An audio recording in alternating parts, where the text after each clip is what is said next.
Okay.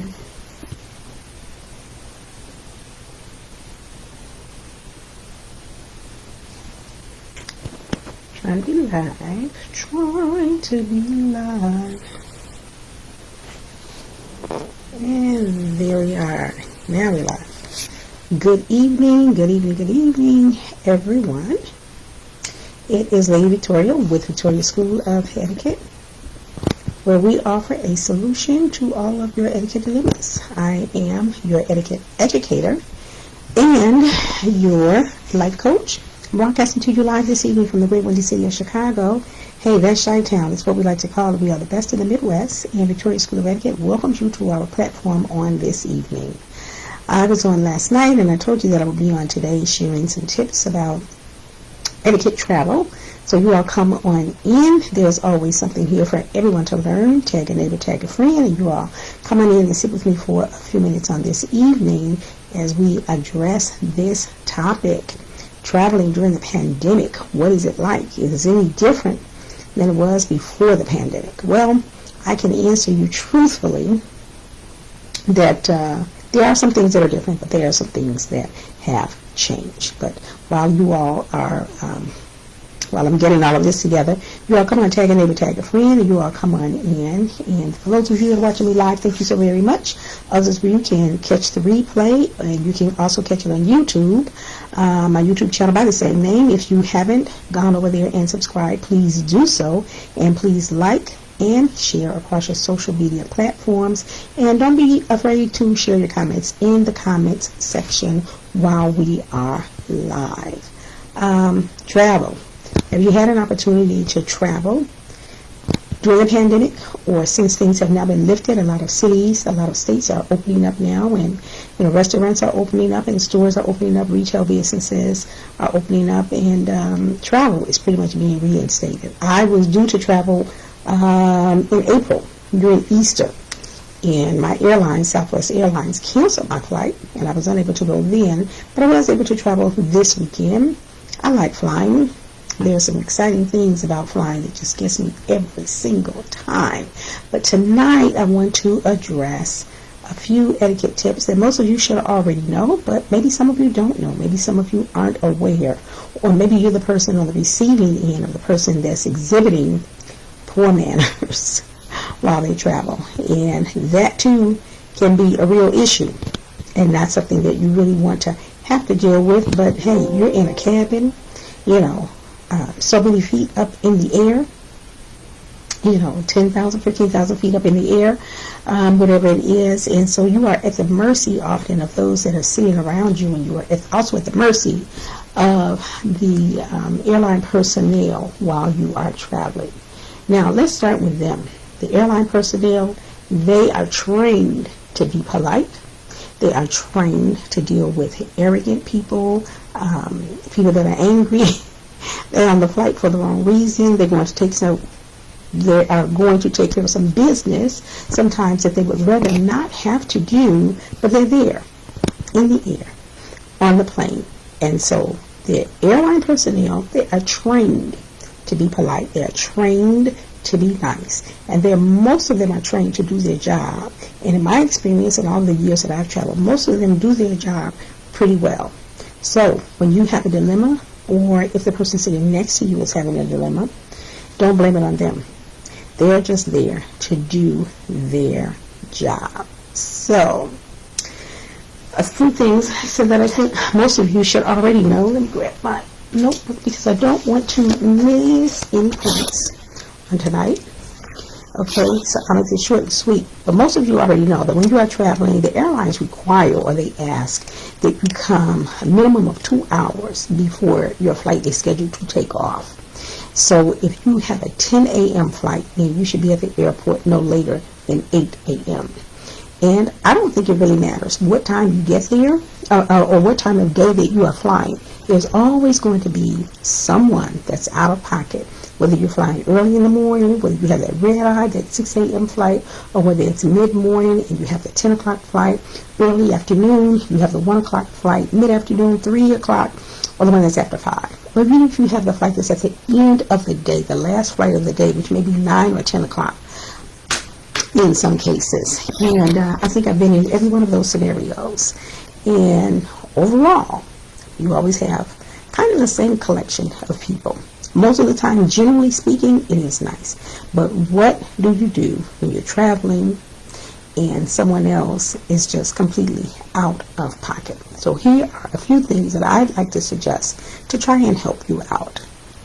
Arrive early. Adhere to that 2-hour rule if you possibly can. Arrive as early as you can, because once you're in the airport, you're in the airport. So it's hard to be late for a flight if you are already in the airport. But if you only give yourself an hour to get there, and you still have to check your bag, you still have to go through security check and all of that, you're more than likely going to miss your plane. More than likely, you're going to miss your plane. You're going to miss your flight. At the very least, you'll be running, winded through the terminal, trying to get there. So get there early if you possibly can. And when you get there early, I mean, like as soon as you arrive, what I've learned to do is as soon as I arrive, if I already have my boarding pass and my gate number and all that, I'm already checked in. If you can check in early, check in early. You know, Southwest allows you to check in 24 hours in advance.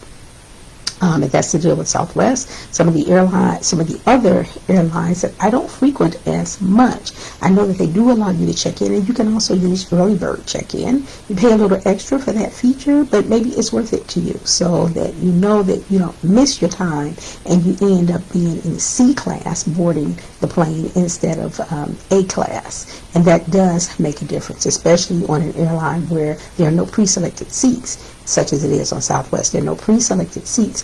So once you get on, you're on, and you choose your seat then. You can't choose your seat in advance. I know that you can do that with Delta and with American Airlines. And so that is a good thing sometimes when you just want to be on the plane first and you want to be, have the seat of your choosing. So arrive early.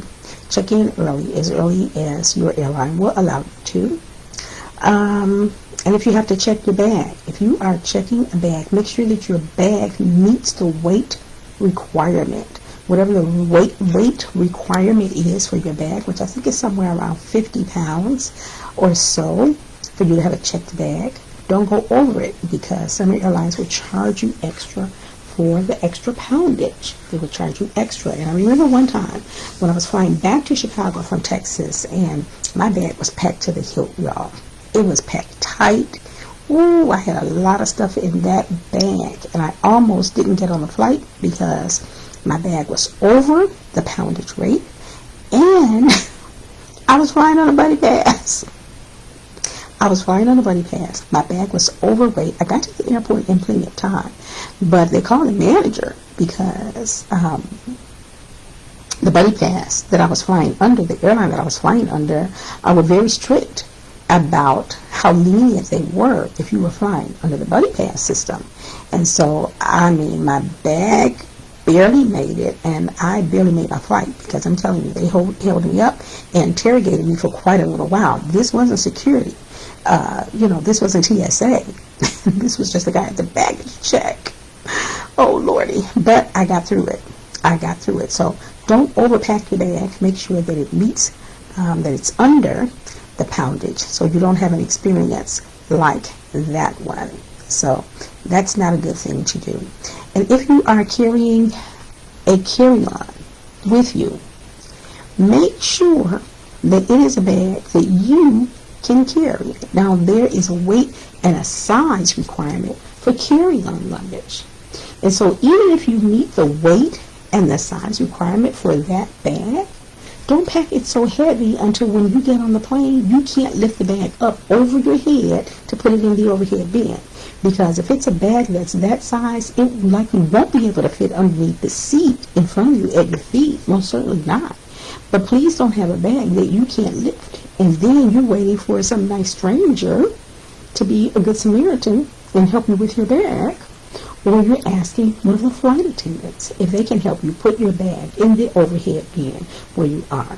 And put your bag in the bin over where you're sitting, if at all possible. Some airlines allow you to have 2 carry-on bags, and if you're like the last person boarding the plane, then the bin right over where you're sitting might already be full. And if that's the case, you may have to go a bin or two over in the other direction. And so you want to try and make sure that your bin is right over you where you're sitting, so that when you get ready to deplane, you can stand up and you don't have to walk down the aisle to get your bag before you can get out.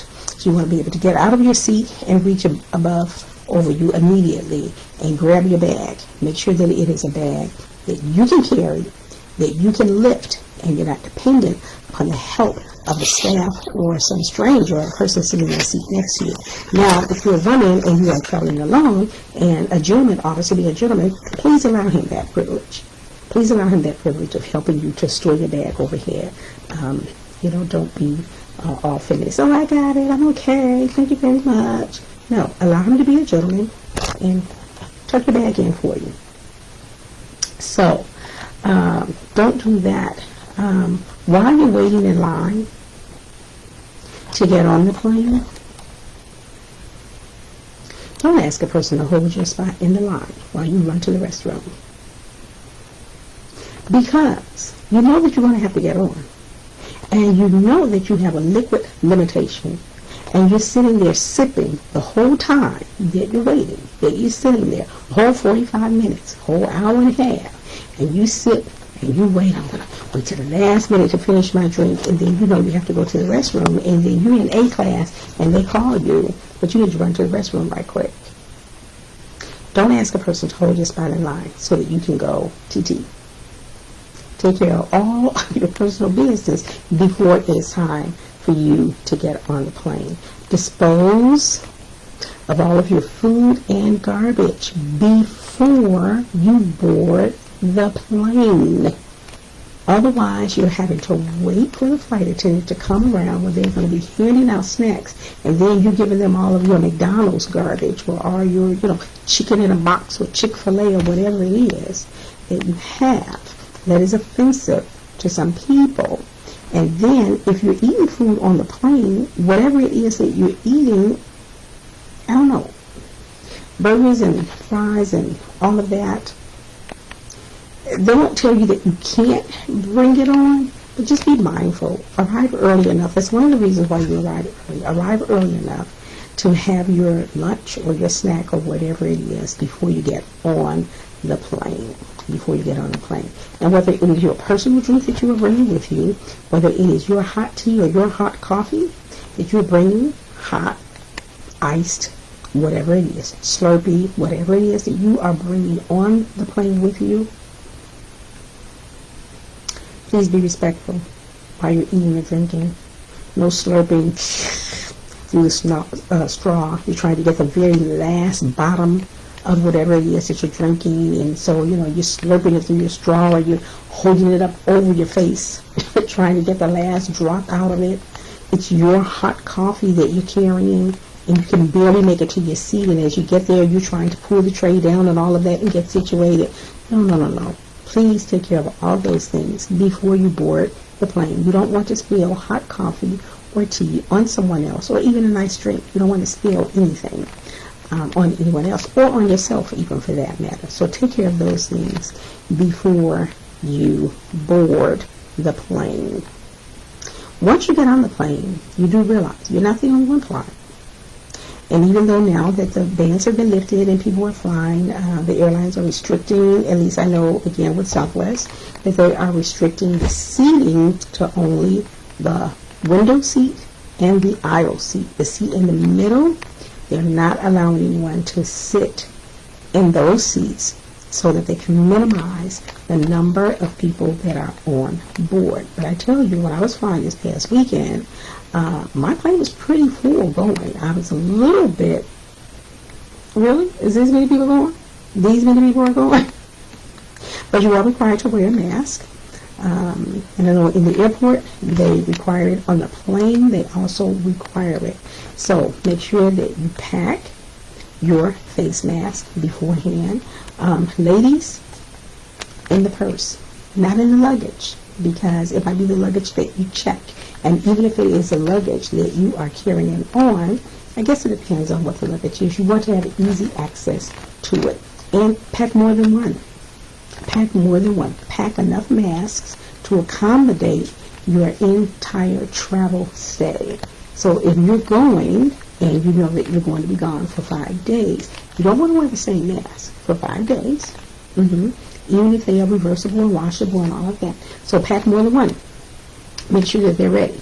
Now, me, I packed my mask according to my wardrobe. So I had blue mask. I had, what other color did I have? I had brown, I had a brown mask. I had some pinstripe. Hey, I had a pinstripe mask to match my pinstripe capris. Yes, I did. And I thought I was cute. I didn't really think it. I was. Okay. But pack according to your stay. Pack according to your stay, because you need the mask while you're traveling, and then when you get where you're going, you need the mask, and then of course coming home, you need the mask. So pack according. You can match it with your wardrobe, like I did, or not. Just make sure that you have enough, okay? Because that is how we are doing it now in the midst of COVID-19.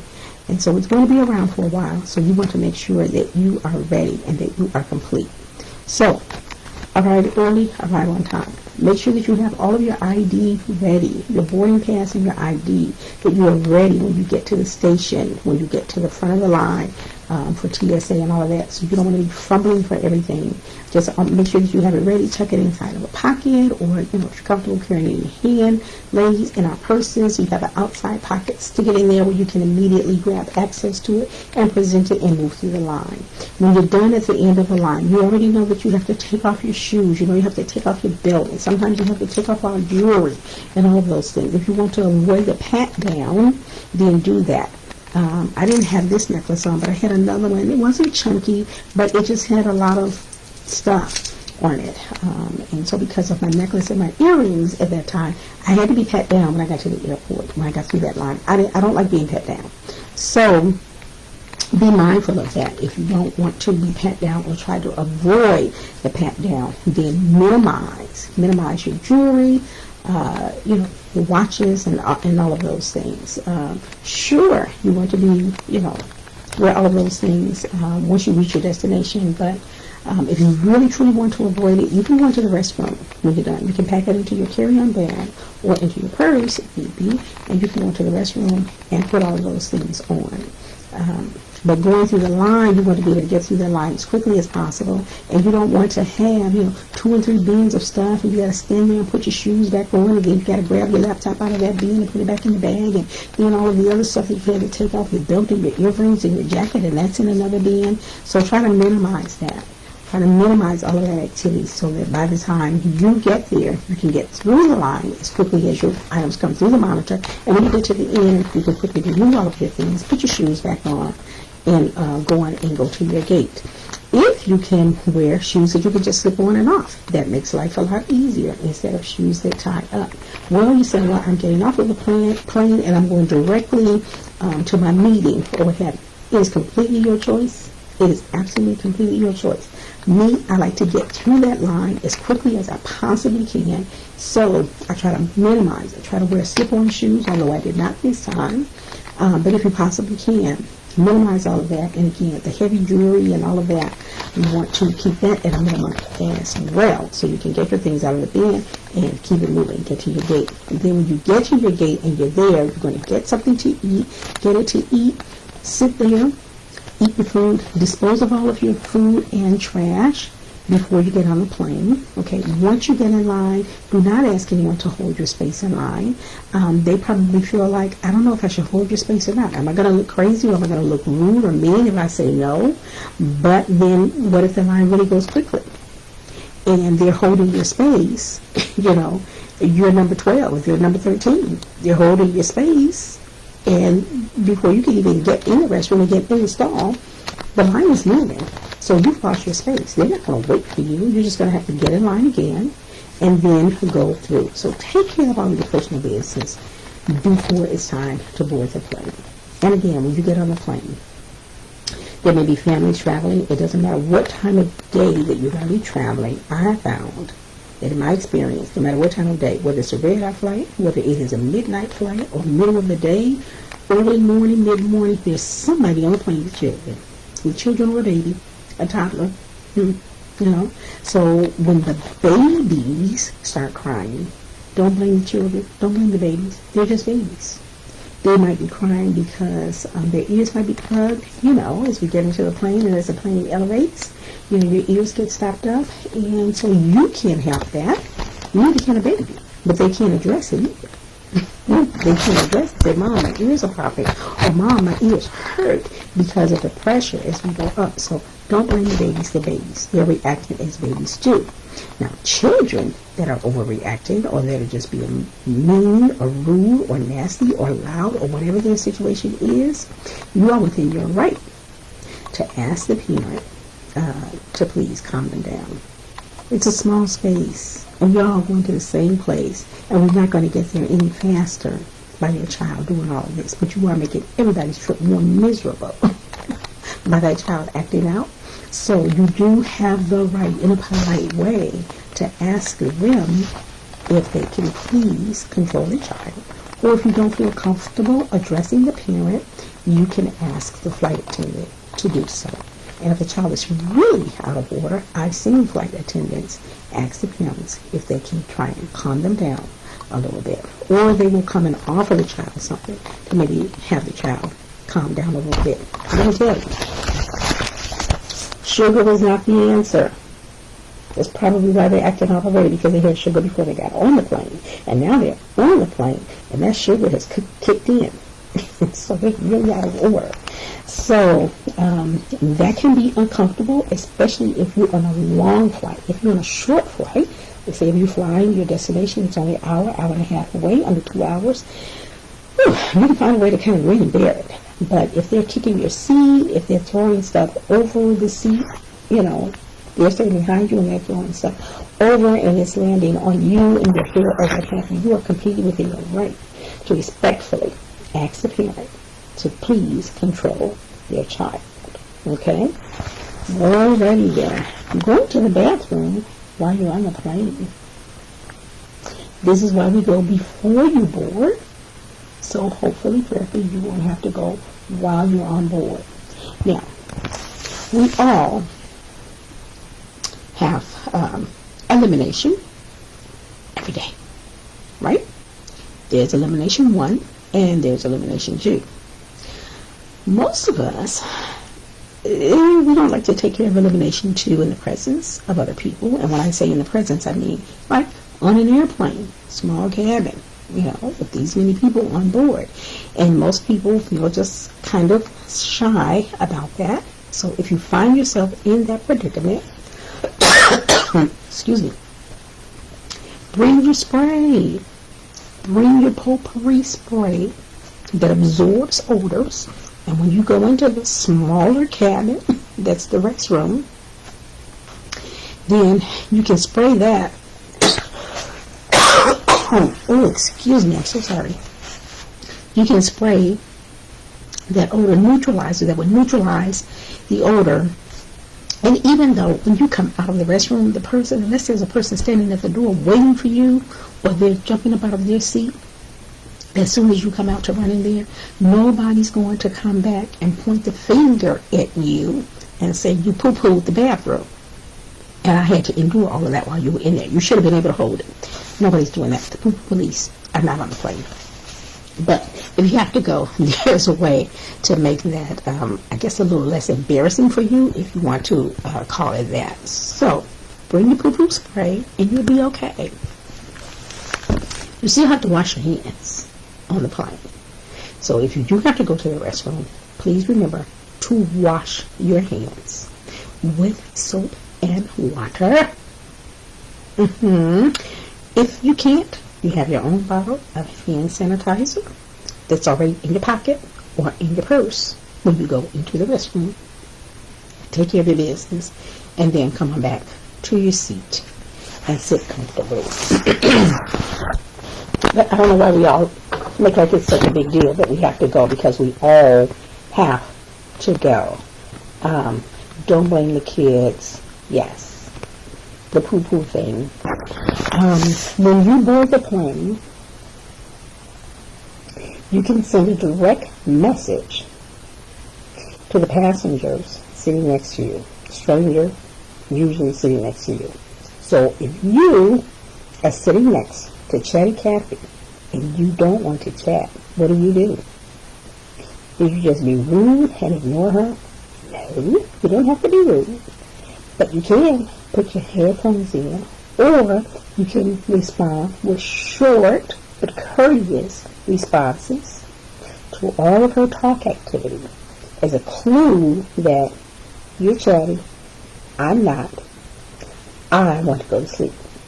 So if you're there first, you can make it real clear by snuggling up, putting your headphones on, getting your head pillow or your neck rest, and your little blankie, and curling right on up like you don't want to be bothered. It's a polite way to say that you want to just be in your personal space. That's really, you're sending off that sign language, and that signifies that you want to be in your personal space and you're just fine. So if you're on the plane and you've already done that, and then the stewardess is coming, the airline stewardess, the flight attendant is coming with the snack tray, and your neighbor, did you want some coffee? You already know that they're coming with the snack tray, so you can just about gauge when they want to be coming through. And unless you're just a deep sleeper, they usually make an announcement that they will be coming through, and you maybe won't hear it if you're already asleep. But if you know you want something, then wait. Wait until they come around with the snack tray, and then you have your snack, and then you can, snuggle up and go in and take your nap, and not have to engage with your neighbor that's on the plane with you. So that's one way to do it rightly. When you're on the plane and you know that your feet sweat,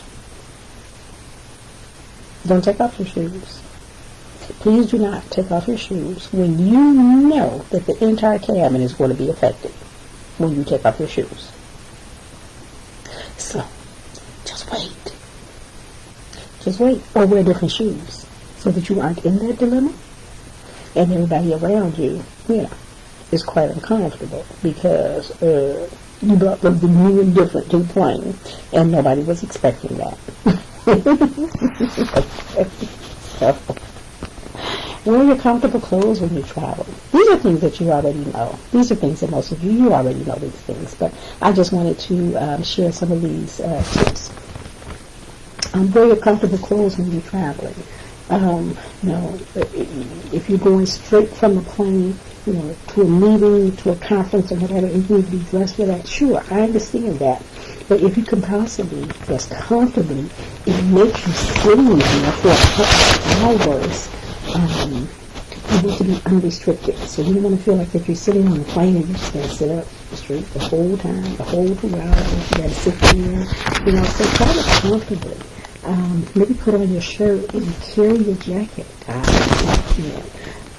Maybe you can go without your tie. You can put all that stuff on when you get off. But it's nothing worse than being on a plane and feel uncomfortable in the clothing that you're wearing, and you know I'm going to be here for another 2 hours before I can get up and change and do anything about it. So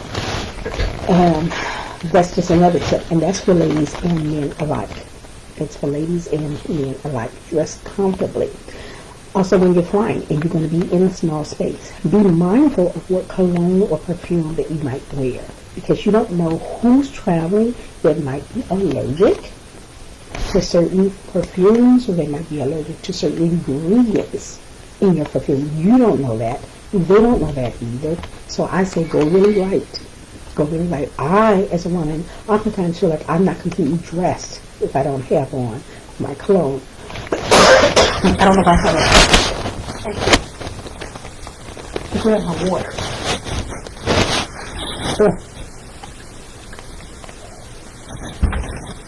Excuse me. My throat's getting kind of dry. So very good. Thank you for your patience and understanding. And just a little sip.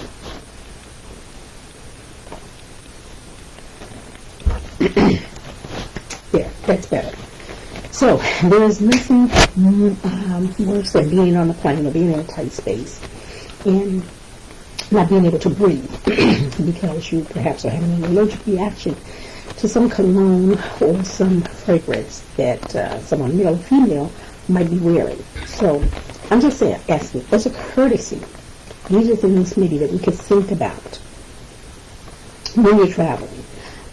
Another experience that that I've had too, but a friend of mine had it. She's a flight attendant, and she gets a lot more regularly than I do. Now, my hair is in locks. They're not braids. They're not twisted. These are locks, okay? And this is how I oftentimes wear my hair when it's down. Sometimes I get it styled up, and it's in a roll of some type. But it's a little bit unnerving when a complete stranger asks you about your hair, and then you don't know if they can touch your hair. We already know better. We know not to do that. We know that that's a no-no. But if you're watching or if you're sharing and you feel inclined to touch someone's hair, don't do it. Don't do it. It's just an uncomfortable thing. Excuse me. It's uncomfortable for the person whose hair you want to touch. I don't really want you touching my hair because, first of all, I don't know where your hands have been, and I don't know, it's my hair. It's my hair. And so the people want to touch it. Is it real? Oh, I got my hair colored some time ago, so it's kind of two-toned, especially on the ends. Oh, is that all your natural color? Is that all your natural hair? Yeah, it's my natural hair. See, it's all mine. It's coming out from my scalp. It's all my hair. Someone else said, well, it's my hair. I paid for it. Well, I came like this. Okay? I came like this. It's all my hair. Don't ask to touch people's hair or their jewelry or their babies. Why do people think that it's okay to touch other people's babies? They're babies. With their immune systems that aren't quite developed yet. And you're going to be touching. Why would you want to? You're a total stranger. People don't want you touching their baby, and you're a total stranger. No. So we don't touch babies. We don't kiss babies. They don't belong to us, and we don't allow people to touch and kiss and hold our babies when they don't belong. So let's not. I know you're not doing that, but this is information that you can pass on to someone that may not understand that it's a no-go thing, that we don't do that. So that's the situation with the babies and with the touching of the hair and all of that. No. If you're going to have a conversation with your neighbor, do not tell them your whole life story, and don't allow them to tell you theirs. Now, there is a fine line between when it's okay and when it isn't. Now, I'm just going to go here with the body of believers, okay? With the body of believers, you never know if that person has been assigned to you for that plane ride, because you may have a word of knowledge or wisdom to impart to them. You may have a scripture that they need to hear. You may just have words of comfort that they need to hear. And God can be using you as an instrument to minister in that time and in that season. So for the believer, it is imperative that your discernment is on and that it is sharpened at that point, because you never know when or how God is going to use you. So be prepared for it. But the chatty Cathy that wants to tell you about, her date last night and, on this other thing that happened to, you have to also discern those things in your spirit and decide if you're going to be a chatty neighbor or a silent one. Either one is okay if you are comfortable with it and the person that you're chatting with, if they're comfortable with it too. If you're uncomfortable at any juncture, it's okay to back out, back away, and be silent. There's absolutely nothing wrong with that. The other thing I'd like to mention is, I said in the beginning that the airline staff, the flight attendants, that they are trained to be nice and they're trained to be kind. But please don't wear them out. Don't wear them out. Do not treat them as your personal maid or personal servant. You know, they bring you a snack, they bring you something to drink, and then you want another. And then you want another. And then you need something else. And then you need this, and then you need that. So don't wear them out. They are doing their job, but you're not the only person on the plane that they have to service. So be mindful of them. But you travel regularly, then at times you already know that you don't need to bring another jacket or a lightweight blanket because maybe the air is too cool for you. Or you might know that you need to travel sleeveless because maybe the cabin might be too hot for you. Maybe you have your own personal summers. And so you come in and you have on a jacket or you have on a long sleeve shirt or whatever, but then when you get in the airplane, you get in the cabin and you begin to feel really warm. Don't just robe right there. That's rude to disrobe. You know, you're hot. I understand you're hot and you're warm, but you probably know that about yourself already.